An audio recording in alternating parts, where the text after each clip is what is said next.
ஓம் முருகா போற்றி, கந்தா போற்றி, கதிர்வேலா போற்றி, அறுபடை வீடு கொண்ட முருகப்பெருமானே போற்றி போற்றி. என் செல்லமே, என் செல்ல குழந்தைகளே, ரெட்டிப்பு நல்ல செய்தி வந்துள்ளது. இந்த சிறுவாபுரி முருகன் சொல்வதை 2 நிமிடம் மட்டும் கேள்.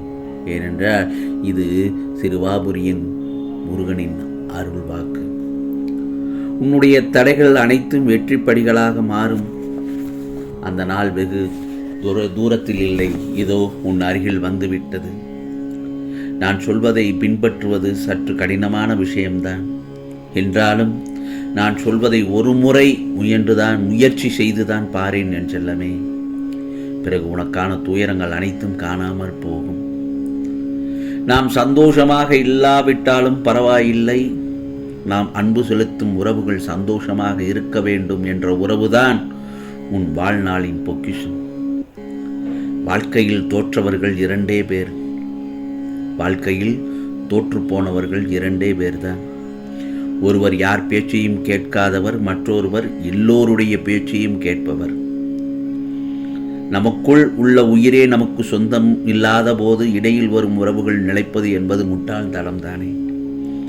வாழ்க்கையில் எல்லா பயணங்களும் சுகமாய் முடிவதும் இல்லை. வழிதவறி போகும் சில பயணங்கள் தான் வாழ்க்கையை கற்றுக் கொடுக்கிறது. உனக்கு ஒரு விஷயத்தை சொல்கிறேன் கேள். நான் உன்னுடன் எங்கும் எப்போதும் இருக்கிறேன். இந்த சிறுவாபுரி முருகன் எப்பொழுதும் உன் அருகில்தான் இருந்து கொண்டிருக்கிறேன். எந்த ஆபத்திலிருந்தும் நீ காப்பாற்றப்பட்டு கொண்டுதான் வருகிறாய், அதில் சந்தேகமே வேண்டாம். வயதுக்கு மீறிய சோதனையை அனுபவிக்கிறேன் என்று நினைக்காதே. இந்த முருகப்பெருமான் உன்னை நல்லபடியாக வாழ வைக்க போராடி கொண்டிருக்கிறேன். காலங்களும் நேரங்களும் தான் பதில் சொல்லும் என்று உனக்கு அடிக்கடி கூறுவதன் காரணம் உனது பொறுமையும் நம்பிக்கையும் சகிப்புத்தன்மையும் நிலைத்து நிம்மதியான வாழ்வை உருவாக்குவதற்காகத்தான். என்றும் என் அரவணைப்பில் வாழ்ந்து வருகிறாய். நீ உன்னுடைய துன்பமான காலங்களை கூட புன்னகையுடன், தளராத நம்பிக்கையுடன் எதிர்கொண்டு பார். நிச்சயமாக எல்லாவற்றையும் உனக்கு வெற்றி படிகளாக மாற்றி விடுவேன். ஆகவே உன்னை பற்றி பிறருடன் பகிர்ந்து கொள்ளவும் வேண்டாம், யாரை பற்றியும் அறிந்து கொள்ளவும் வேண்டாம். 2மே உன் நிம்மதியை கெடுத்துவிடும். அதை மட்டும் மறந்து விடாதே. நாம் எவ்வளவு நன்மைகள் செய்திருந்தாலும் இறுதியில் இந்த சுயநலமான உலகம் உன்னை பார்த்து கேட்கும் ஒற்றை கேள்வி என்ன தெரியுமாக? இதை நான் உன்னிடத்தில் பலமுறை சொல்லியிருக்கிறேன். நீ எனக்காக என்ன செய்தாய் என்றுதான். கூட்டத்தில் நிற்பது எளிது, தனியாக நிற்கத்தான் தைரியம் தேவை. ஆகவே ஒருவரை பற்றி மற்றவரிடம் பேசுவதை விட அவரை பற்றி அவரிடமே மனம் விட்டு பேசு. உனக்கான பிரச்சனைகள் அப்போதே அந்த இடத்திலே தீர்ந்துவிடும். வாழ்க்கை குறுகியது என் செல்லமே. அதை சிறப்பாகவும் மகிழ்ச்சியாகவும் வாழ கற்றுக்கொள். ஏன் சொல்கிறேன் தெரியுமா? உனக்கால் சில நேரத்தில் உனக்கு கோபம் அதிகமாக வருகிறது. கோபம் தேவையற்றது. அதை முதலில் தூக்கி எறி. பயம் அதைவிட மிகவும் மோசமானது. அதனை தைரியமாக எதிர்கொள். நினைவுகள் இனிமையானவை, அதை ரசி.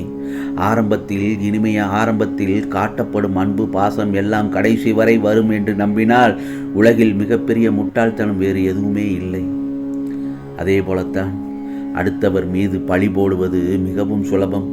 ஆனால் அதே பழியை நீ சுமக்கும் போதுதான் அடுத்தவரின் வழி என்ன என்று உனக்கு தெரியும். சில நேரங்களில் முருகா, என்னுடைய துன்பங்களில் இருந்து விடுபட எனக்கு வழியே இல்லையா என்று என்னிடத்தில் பலமுறை அழுது புலம்புகிறாய். அதற்கான பதிலை சொல்கிறேன் கேள். துன்பத்தை யாரும் உனக்காக புதிதாக தருவதில்லை. நீ முற்பிறப்பிலோ அல்லது இப்பிறப்பிலோ செய்த வினைகளே உன்னை தேடி இப்பிறப்பில் வருகிறது.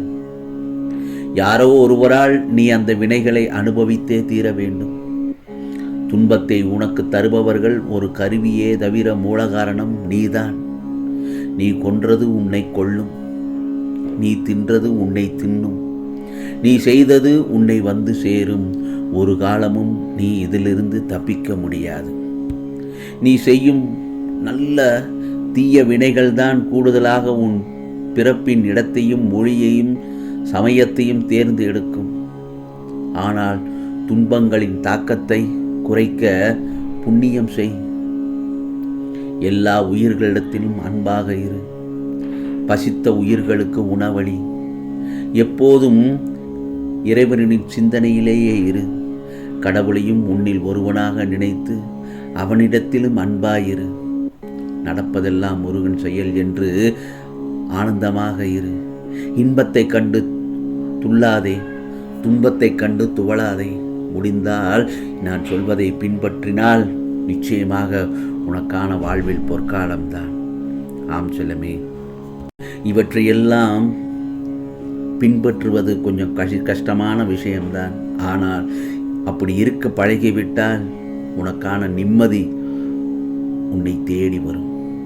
உன் எண்ணமும் செயலும் நேர்மையாக இருந்தால் நீ வைக்கும் குறி யார் தடுத்தாலும் தப்பாதல்லவா? காலத்திற்கு பேசும் சக்தி கிடையாது. ஆனால் காலம் அனைத்திற்கும் நிச்சயமாக பதில் சொல்லும். நடந்ததை எண்ணி அழுது கொண்டிருப்பது வாழ்க்கை அல்ல. அதை மறந்து நம்மை அழ வைத்தவர்கள் முன்னால் சிரித்து வாழ்ந்து காட்டுவதே சிறப்பாகும். ஆகவே வழியில் மிகப்பெரிய வழி என்ன தெரியுமா என் செல்லமே?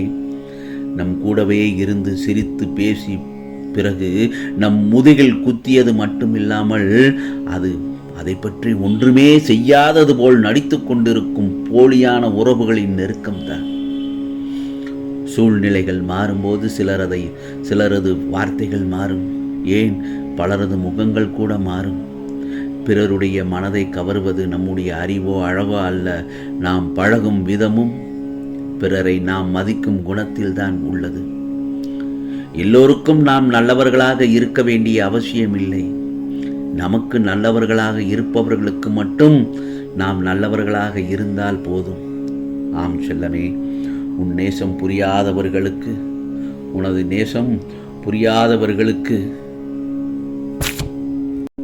உன் நிறைகள் மட்டுமே தெரியும்.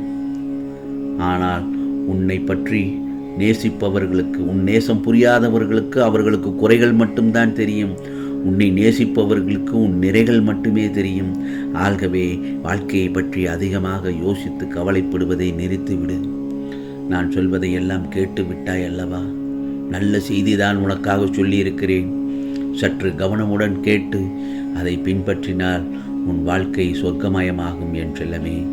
ஆம், இது சிறுவாபுரி முருகனின் அருள்வாக்கு.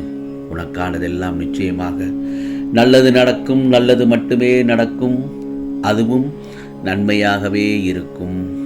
ஓம் முருகா சரணம். ஓம் முருகா சரணம். ஓம் முருகா சரணம்.